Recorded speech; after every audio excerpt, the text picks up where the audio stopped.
I'll come out and say it. This is the weirdest episode of Game of Thrones I've ever seen.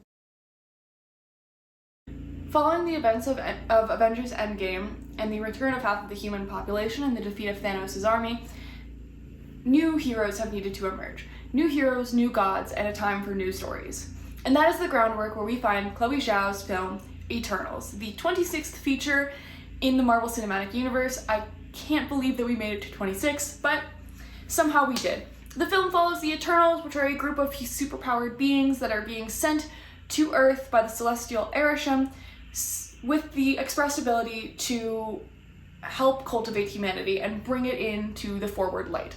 When we meet them in the present day, we are introduced to Cersei, played by Gemma Chan, along with another Eternal sprite, and Cersei's new boyfriend, Dane Whitman. When Cersei, Sprite and Dane are interrupted by a deviant and Cersei's ex-husband Icarus appears, the team realizes that they need to find the other Eternals who have all split thousands of years ago and need to stop the deviants once again. And that is the groundwork of which we find this film.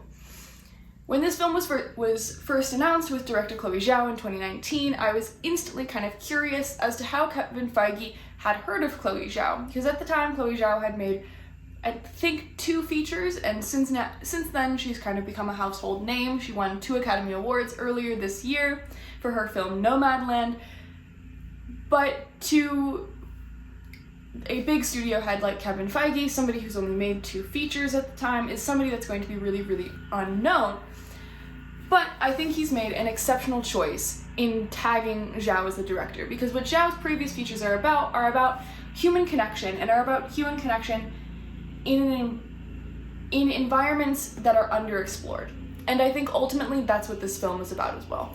This Eternals shines when Zhao is able to do what she does best, which is show and tell stories about human connection. I think we really see that powerful human connection in the Hello?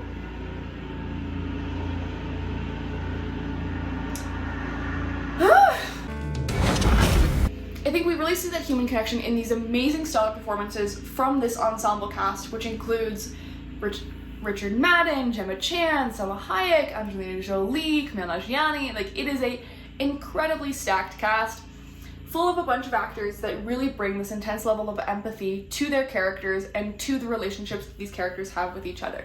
Gemma Chan, Salma Hayek, and Angelina Jolie are obvious highlights for this film. They each portray these immense, compassionate characters, and characters that their grounding force and the thing that drives them is their love for one another. And I think that's a really powerful aspect of this film, is that it is ultimately a film about love in ways that I think the MCU hasn't touched on yet. There's no real big bad, there's no real big conflict. It is just about these characters and how they relate to one another and how they love one another. And I think that is really, really, really impactful.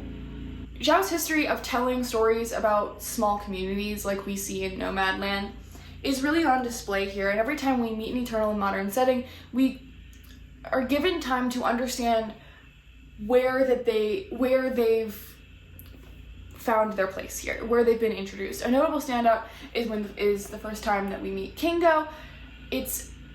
We're given this very extended Bollywood sequence, which is shown in trailers, so I'm not spoiling anything, but we're given this very beautiful Bollywood sequence that it's clear that Zhao took the time to bring us into this world and bring us into this Bollywood culture.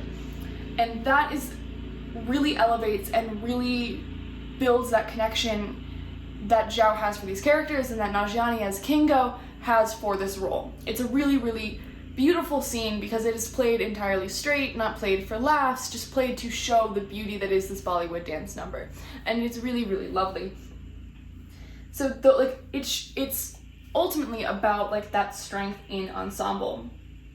And through that strength in the ensemble, we get this incredible ensemble cast, which I cannot sing the praises of. This is one of the most diverse MCU movies with majority people of color in this ensemble cast, but also it notably features the first gay superhero in the MCU. Phastos, played by Brian Tyree Henry, is a wonderful point of representation because he's another point where his compassion is what drives him. And I won't spoil anything about how we see his relationship or why he gets to that place, but it's a really, really beautiful moment, and I highly, highly recommend. Another standout in terms of telling different and diverse stories is the character of Makari, who is played by Lauren Ridolph, and Makari is a deaf character, and Lauren Ridolph entirely communicates via American Sign Language, with other characters communicating to her with American Sign Language, and there will be times where the characters will be speaking verbally, but you will see that they're also still signing, and it's a great moment to have this point of communication for her. And she's also a character that also gets a love interest, so it's a wonderful moment to show that deaf people and hard of hearing people are allowed to be superheroes and are allowed to be romantic interests and are allowed to be funny and compassionate once again, and she's another incredible standoff in this cast. So honestly, big shout out to that guy in my film class last year that said this movie would suck because Chloe Zhao doesn't know how to direct actors. The performances were the best part of this movie. That being said, I do want to talk about some drawbacks for this film. Starting right off, I found the score to be a little disappointing. Ramin Djawadi, who is primarily known for his work on Game of Thrones and Westworld, is a composer that I really, really adore, and his score is really known for having these beautiful string movements and a lot of cello and bass sounds, and I was really excited to hear how he would bring his signature string work into an MCU score, and unfortunately I feel like it just kind of missed the mark for me. It was not what I normally expect from a score for him, and while I don't think it was bad in any particular way, it was just not exactly his best work and not exactly what I expect to see from him, and so that I found to be a little disappointing. But overall, not a horrible score and not something that I think a lot of people are going to not enjoy or come away with that takeaway. One thing that I do think might hinder some audience members is the script at times can feel a little bloated. The Eternals are a really interesting team and a really hard idea to try to adapt, especially when all of the other seed work in the MCU has been done with ground-based superheroes and with superheroes like the Avengers and the Guardians of the Galaxy. The Eternals are not the Avengers or the Guardians of the Galaxy. They are driven by each other and by their connections to one another, so because of that, and trying to build up those relationships in a film that also kind of mandates that you have a certain number of points that you have to hit for being a superhero movie, makes the film at times feel really disjointed. I think Zhao is working with everything that she can and work with the best thing that she can, and working with the best that she can. But there are times where it definitely feels like she wants to trim the fat and is not really given the space to. And I think that that's a little bit of a drawback for the film, but not something that ultimately hinders the watching experience. Another aspect of that screenplay that is just kind of a drawaway is that character motivations at times can feel really clunky and can feel like they aren't really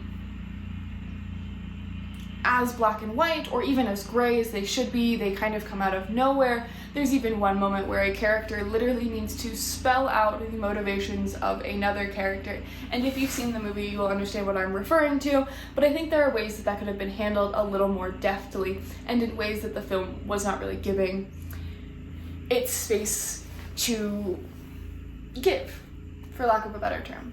But overall, I think Eternals is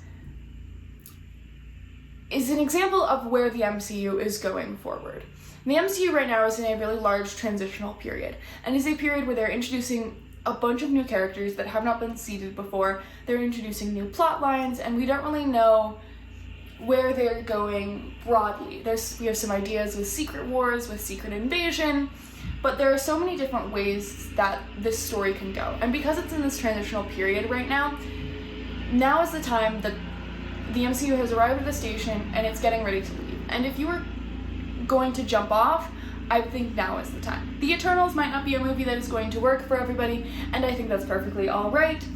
And I think this is beginning to show that shift in the MCU away from stories that are more well-known, that are more formulaic, and to things that are allowed to be more experimental, showing characters that we maybe haven't heard of before and that are allowed to be a little more out of the box and all over the place. Overall, I'd give this film a really strong recommendation. I really enjoyed it. Eternals is now playing worldwide, so if you get a chance to go see it in your local theater, I'd highly recommend it. As always, my name is Morgan. This has been Beaker Barnes. Thank you so much for watching, and I'll see you in the next one.